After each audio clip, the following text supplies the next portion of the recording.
sacrosanct document, a document that every Indian looks to with great hope and expectation, something that might improve their lot and alleviate the problems of their lives.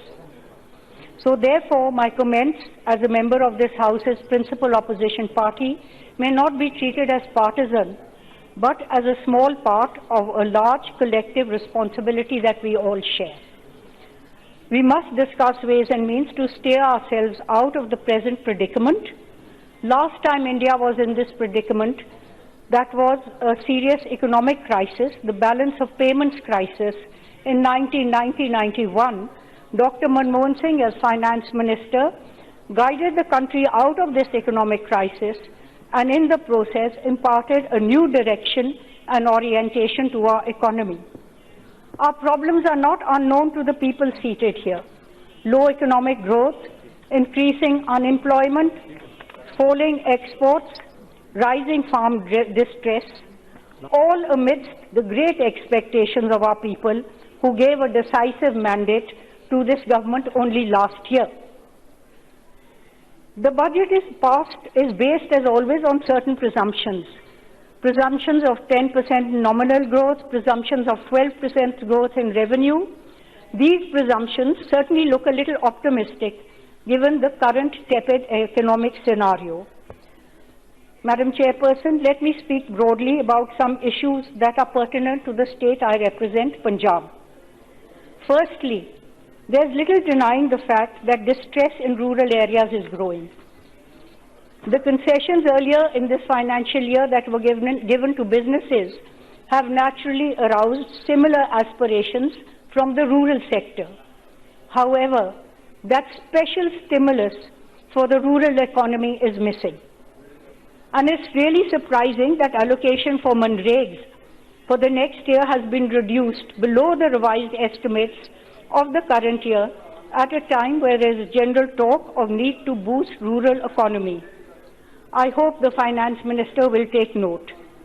Today, across the country, the poor rural look forward to the NREGA funds to undertake small infrastructure works in villages. Let's keep their hopes alive. In agriculture, there are some serious issues, especially the one that has been expressed on converting fertilizer subsidy into DBT.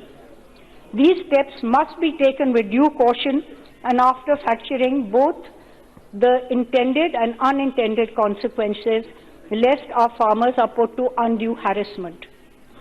Similarly, the Pradhan Mantri Krishi Bima Yojana deserves to be reviewed and reoriented as it does not suit the interests of Punjab's farmers. The scheme should be farm and plot based instead of being area based. The indemnity level should be more than 90% up to 95% and should be allowed and based on last year's yield of affected and insured farmers. Post-harvest losses in mandis due to natural calamities should also be covered. The localized calamities should also cover the losses due to unseasonal rainfall during Rabi crops and increase in cost of cultivation of the Kharif crop due to deficient rainfall. As most of the farmers are facing huge economic distress, no premium should be charged from them. It should be shared between the central and state governments on a 60-40 basis. The state has already taken up this matter with the Prime Minister's office in a letter dated 31/5/2019. Next, Punjab is facing a groundwater crisis, putting a serious question mark on the long-term sustainability of our agriculture and in turn our country's food security. The budget does not offer anything for the state in this regard, notwithstanding that Punjab has the highest rate of decline in groundwater in the country. It has been sadly omitted of the 7 states list under the Atal Bhujal Yojana. The state government has taken this matter up also with the Prime Minister and the Ministry of Jal Shakti, and I would only expect that Punjab is given its due. In parallel, there must be strong steps by the Government of India to promote diversification of agriculture through the assured marketing and of alternative and less water intensive crops like maize, etc.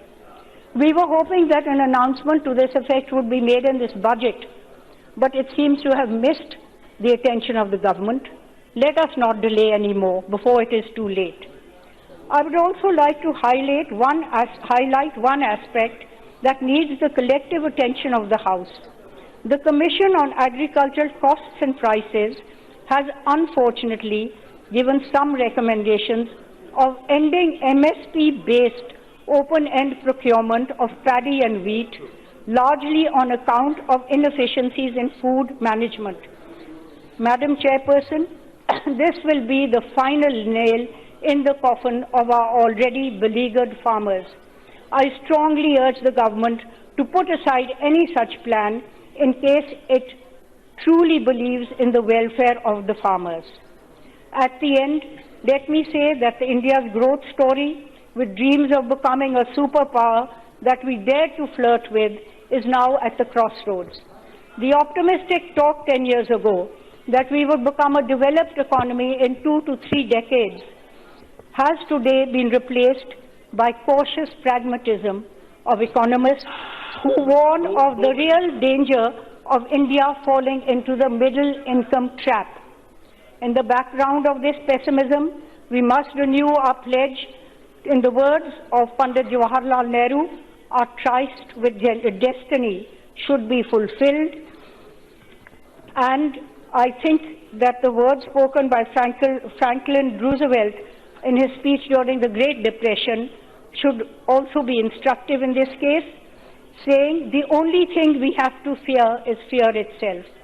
While I pray that we may economically rise again once as a great nation, I only hope the government will equip this country with the right economic policies to help catalyze our economic growth and development. Thank you.